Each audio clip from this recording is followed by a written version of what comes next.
Meg babalaya Senator Bam Aquino king posibleng krisis king pamangan at ekonomiya aarapan daren pamilyang Pilipino pauli ning balaw sa pamagtas ning presyo ning laro.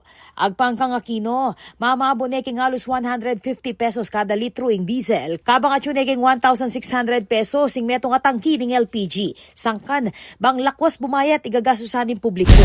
40 araw na ang nakalipas mula nang nagsimula ang krisis.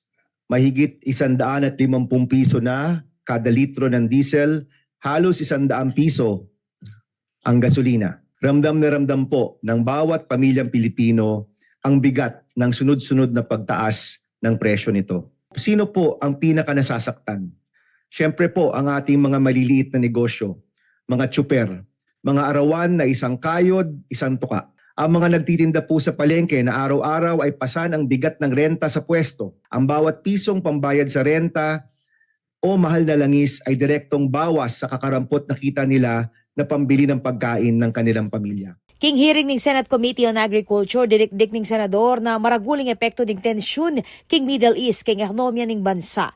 Agpangkaya, kabilang ning Pilipinas, karang ating kamata sa fuel price increase king mabilugayato nung nukarin, mita siyang halos 60% ning diesel, king kilubnamo ning meto nga pabulan.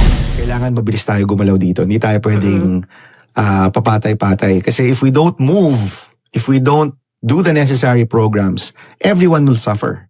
Kaapektado kanuketi reng ortilano at reng manasan pati namo rin reng mga lating negosyante at reng daily wage earners. Huwag po nating hintayin ang punto na kailangan pong mamili ang taong bayan kung sino po sa kanila ang kakain sa kanilang pamilya.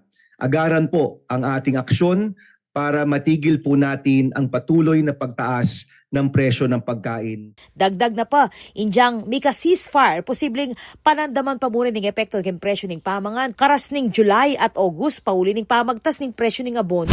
Ulit-ulit ako, kung wala tayong gagawin, ito yung posibleng mangyari.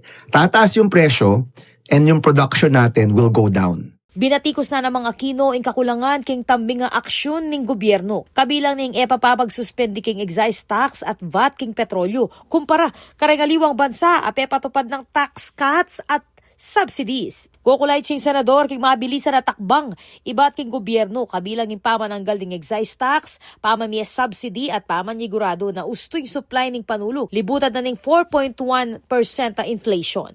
Ako po, Patricia Mamangon para king News Force Pampanga, Balitang Tutuking Balen, susuyo.